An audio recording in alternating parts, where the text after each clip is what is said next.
Hello, everyone, and welcome to Heart Healing Conversations with Dawn and Janna. Every week, we pull back the curtain on the things that weigh us down and explore the tools that lift us up. From vulnerable stories to practical wisdom, we're diving deep into what it means to live wholeheartedly. So, with that, let's get into today's conversation. Hi, Janna. Hey Dawn, how are you? I'm pretty good. How are you doing today? Not too bad. Getting started with the new year. How are things going for you? Yeah, they're going pretty good, but really busy. Just a lot on my calendar right now. But what I'm noticing is, you know, people around me are just experiencing a lot of grief and like uncertainty because we're starting a new year. And often we look back to the previous year and we look at those things that worked and those things that didn't work. And we also look at the losses that we experienced. And that can bring us into this place of feeling kind of unsettled and unsure where we're going with the year ahead. Can you relate to that? Oh my gosh, yeah. Being able to look back at even some of the failures, if you will, or the things that I didn't get done, the things that should have gotten done, can get really overwhelming and trying to set a new plan for the new year, the all the New Year's resolutions that we're supposed to create, and sometimes you just don't feel it. You just don't want it. It's Yeah, too no, much.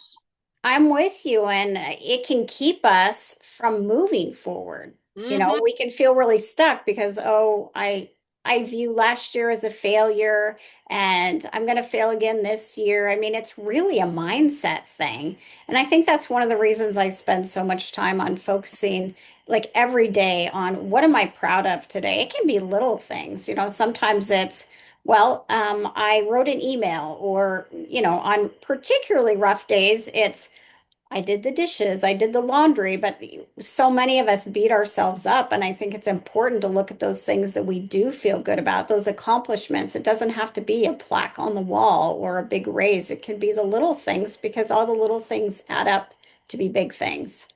Absolutely. And I found personally not even looking at, something that I have necessarily accomplished in the day, but just looking at some good in the day. Like today the sun's out. I should be excited that it's sunny instead of snowy and cold. And oh, I got to hear the birds first thing this morning, something to bring peace and to bring kind of more happiness and joyful thoughts versus focusing only on that negative side.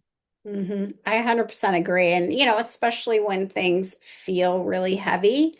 And I know for many people, especially those people who have experienced a significant loss, like of a loved one last year, it can feel really heavy going into this new year. And so what do we do with that? And it's hard to navigate through that messiness. And if we can find those little small things, like you said, oh, the sun is out, you know oh, have some free time this morning that I can just, do some self-care activities. Anything like that can really help us navigate through the difficult moments.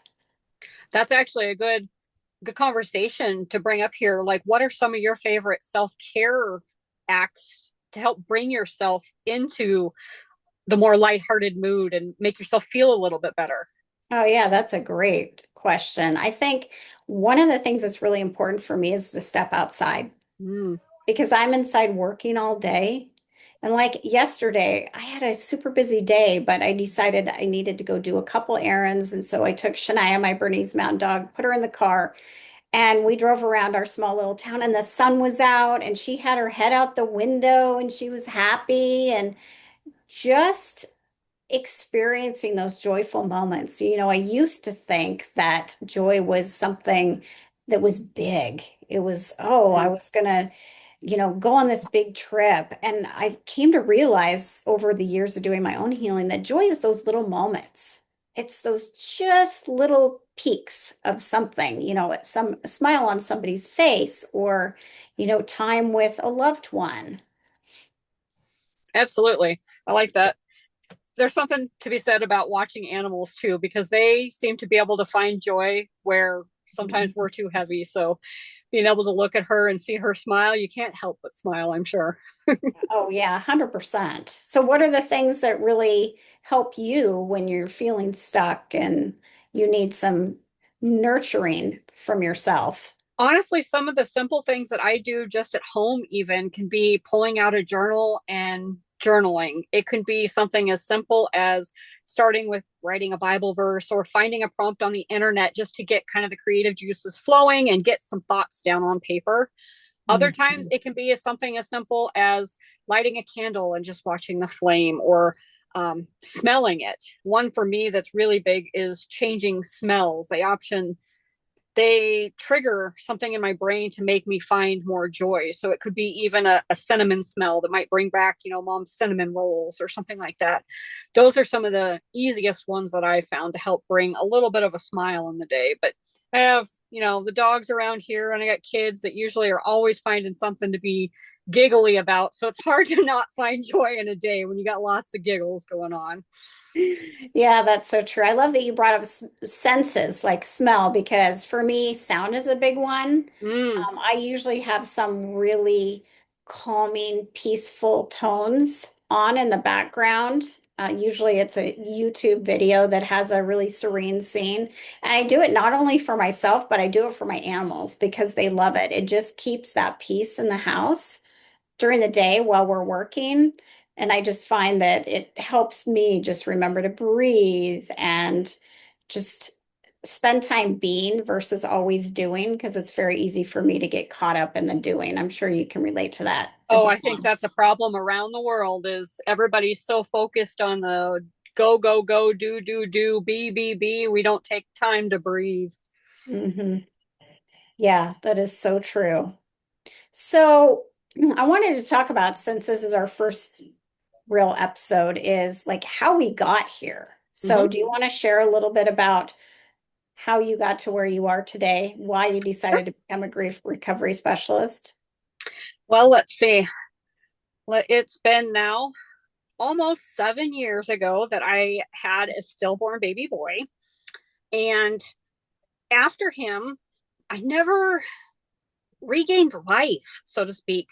I didn't Mhm. have a big support system around to help me. I didn't feel I had anybody to talk to. And so everything just got bottled up inside of me, and I was supposed to push forward and just kind of forget about it. And the more I tried to bottle it up, the more my body screamed for help. Like I couldn't function brain wise. I found it hard to even struggle and get meal plans, or even if planning it, remembering what it was and to get it on the table, and just simple things. Did I feed the dog today? I couldn't do any of that. And I was just so overwhelmed with how my brain wasn't working like it used to. I couldn't believe who I had become. Um, I was so stuck in myself and I didn't think anybody could help me. I actually went to a doctor first and talked to her, and she put me on medication to help kind of level it out a little bit. And it worked. It kind of shut the noise off in my brain and kept me not worrying so much on, oh my gosh, my heart's racing. And then I got kind of addicted to that feeling of, hey, I don't feel anything. And so we Mhm. kind of upped my dosage and upped my dosage so that we could still remain at that. I don't have to feel. And Right. I kind of woke up, especially having other kiddos around. I was like, I can't be numb. I can't not feel things. I have to be able to smile and have fun with my kids. This isn't right. Um, so I took myself off of medications and was going to go back to doing it. I'll figure it out. Something will work out. Something will work out. And years and years and years, just nothing worked out. And then one of my good friends who had actually gone through the grief recovery method reached out to me actually for a New Year's conversation to see how our New Year was going and what we were planning for the year. And she had told me she was working on it and it was working really well for her, and asked if it was something that I might consider. And as soon as she mentioned it to me, like a light bulb went off and said, absolutely, I have to do this. This is what I'm supposed to do to fix this. And so she set me up so that I could go through the program. And I think it was about the first 2 weeks in it. I was like, okay, I'm hooked. What do I need to do? This is amazing stuff. Like I can see changes in myself already, and it's only been 2 weeks. Um, Mhm. I think it was about week 3 that my family started seeing changes and like, okay. And so, my husband Andy went through it too. And we just loved it so much that I reached out to you actually and asked, how do I do this too? Like everybody needs to know how to do this. And Mhm. got signed up for training and went through class. And I've never looked back. Like this is a program that has the ability to change so many lives. We have to share it with the world. Like Yeah. everybody needs this right now. Mhm. So, what are the biggest takeaways, the biggest things that you've noticed as far as changes, positive changes in your life since going through grief recovery and becoming a specialist? Well, just for myself personally, I went from not being able to function, Hmm. feeling like I was a failure as a mom, a parent, a wife, everything. I couldn't function, to I've been able to find joy again. Like I can talk about my story and it's not as overwhelming and painful. Um, I can honor my child now. I can move forward. Like my whole family has been able to now move forward more in joy and find the good and the happy in every day, and be Hmm. able to help my kids, especially not live in this anxious world, to be able to teach them how to navigate feelings when we weren't taught any of that. So learning some of those tools to help me pass them on, especially to the next generation, has been absolutely mind blowing. It's one of my favorite things. Mm. Yeah, what beautiful gifts. I mean, I wish I would have had these tools when my son was growing up because he's a married adult now. But having these tools, like you can help your kids grow up and be emotionally intelligent and, Mm-hmm. be willing to step into their feelings and heal those things that are hurting their heart versus pushing them down, which is what most of us learn when we're early childhood age. Absolutely. So it sets us up for a lot of heartache in our life. Mm-hmm. So What thank you. brought you into this? Well, let's see. I found myself divorced at the age of 30, and I was really angry, and I felt like, gosh, how could my husband leave me? We have a 3.5-year-old son, and it felt like my life was shattered. I had that dream that, we'd have the nice house and the nice cars and the little white picket fence, and a happy family and just live happily ever after. And it didn't happen. And it was at that point after my divorce that I realized I need to work on my heart. It hurts. Like I'm heartbroken. And so I started going to a therapist and I went for years and I didn't feel like I was getting any better. It was very short term. And so I started going to different workshops and retreats and working on some of those areas of my life that I had experienced pain. I'd grown up with an alcoholic father and stepfather. And Mm-hmm. then in my early teenage years, I ended up in a relationship that was physically abusive and verbally and emotionally abusive. And then I went right into my marriage. Mm-hmm.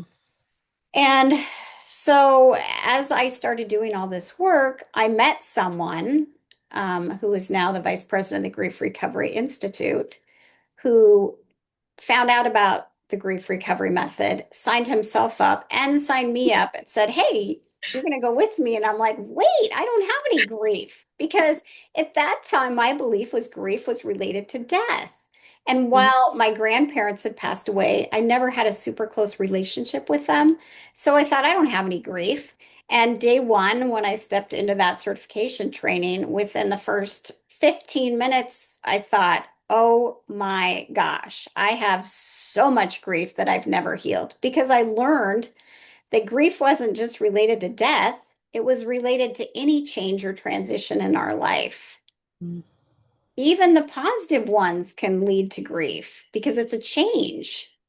And so I started looking back and I thought, wow, I've carried around a lot from my childhood and I carried it into my marriage. And I was finally able to look at the dissolution of my marriage in a different way and realize that my husband actually gave me a big gift by leaving.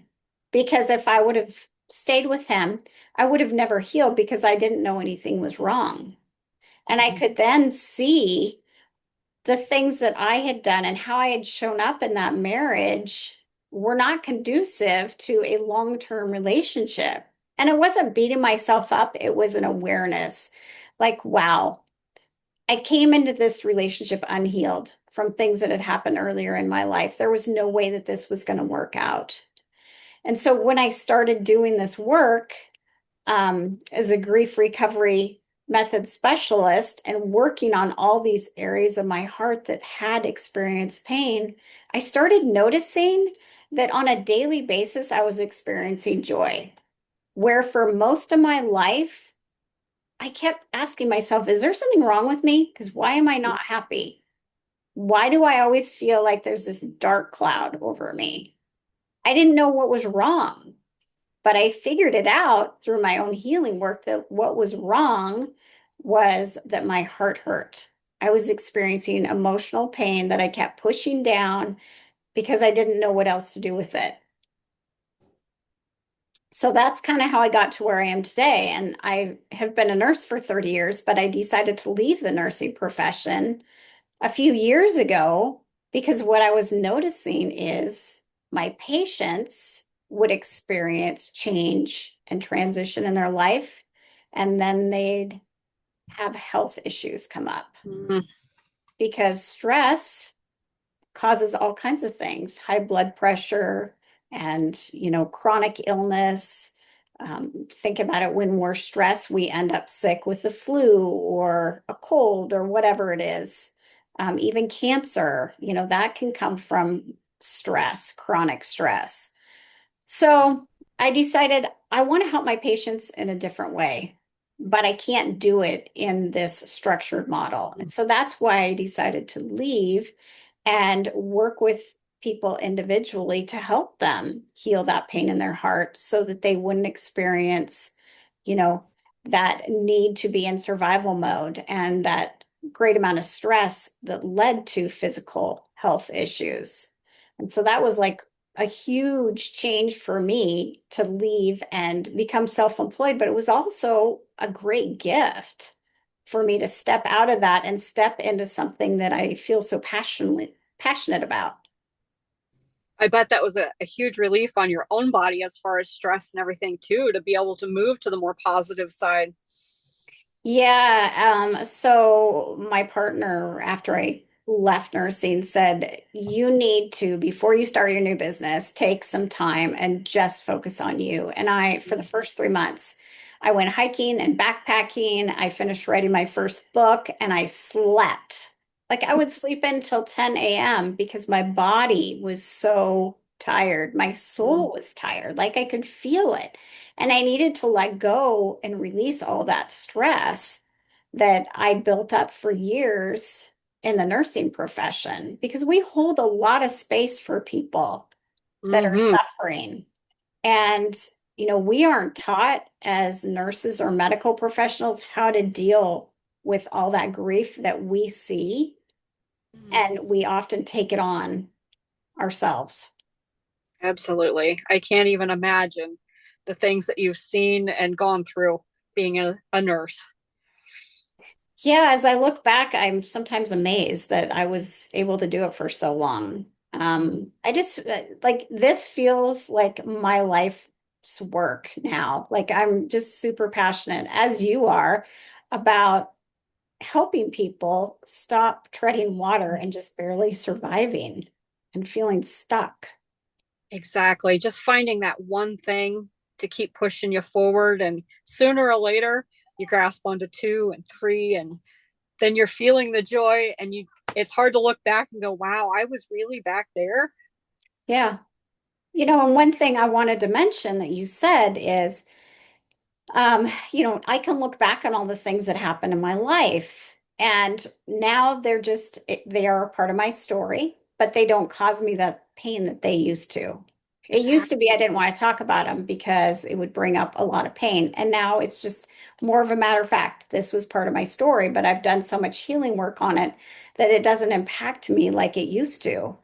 And I know you and I have talked about this a lot, but Mm-hmm. many people believe that certain losses are a life sentence of pain. Mm. Like there's no getting out of that. So I would love for you to speak on that. You know, it's easy to be in that space where it feels impossible, absolutely Mhm. impossible. But like I said, if you're even watching us today, you're thinking about, I need a change, I need something. Like I know I had to be kind of at my worst possible space. And I finally told myself, you know what? I am done with my own BS. I have to do Mhm. something. I can't keep living like this. I have a family to take care of. I have kids to teach. I have to do something. And I knew that literally it was on me to do it. I couldn't depend on anybody else. I hadn't so far. Nobody had been there to help.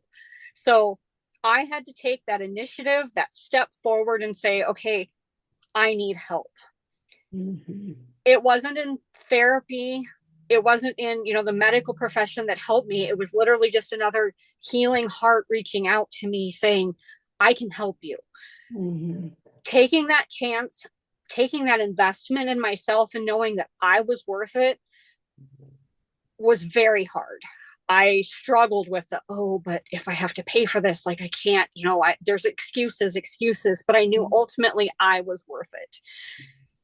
Once I got out of that fear zone, stepped into it and started seeing all the weekly changes in myself, it became easier to understand that this was a good investment. Like I'm making a difference in myself. I can pass it on to my family, my kids. I can pass it on to other people.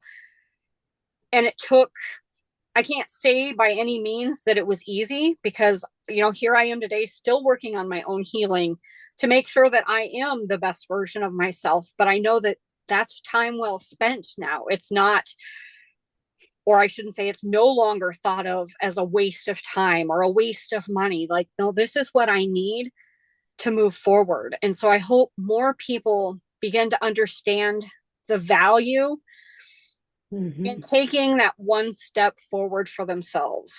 It's really hard, especially as moms, to put Yeah. anybody, we put everybody before us, but to put ourselves a step ahead for once and say, you know what, I have to do this so that I can be better for you guys. Because the truth is, every aspect of our heart that hurts Mm, affects everything else in our life. And it's not until we look at those things that cause us the pain and begin healing them that we can live the life that we desire and that we deserve and dream about. And, so many people live in that. Um, their whole identity is based on what they've gone through in their life. And I try to gently explain, like, your story, your life is not based on one chapter. And I realize maybe you've had multiple really horrible chapters of your life. Most of us have. But that doesn't mean it's your whole story. Your life can be completely different, but you do have to get out of your own way. And like you said, call yourself on your BS. Like you have to do something. You have to make that decision. I'm yep. going to step into this regardless of how hard it is because I want my life to be different. Mm-hmm. And I know we have both talked about how, like, we plant seeds and people do not sign up to do this work until they're ready. And that's who we want to delve into it because you need to dedicate yourself to it. And it isn't easy, but the other side of it is just joy. And it's like getting your life back where you feel like maybe you've lost it for years. Well, I think often too, people think, especially in terms of a loss, this is what I'm known as. So for my example, I'm a loss. I lost a child. So Mhm. this is how you know me. Oh, that's right. You lost a child. You lost a child. And it's like, that's not who I am as a person, Correct. but we get so comfortable in that space of that's who Mhm. defines me. That's all we know. And I've talked to many clients that are afraid of what it means to step out of, but that's who I am. Mhm. It's okay to step out on the other side and really not truly know who you are defining yourself as yet. You're growing, you're working on it. It's all new to you. You can even, be reaching back for a person that you were prior. I want that sassy Right. attitude back, or, you know, that's okay. Sometimes that seems to be one of the biggest fear factors is, but I don't know who I'll be then. I'm comfortable and I know who I am now. Mhm.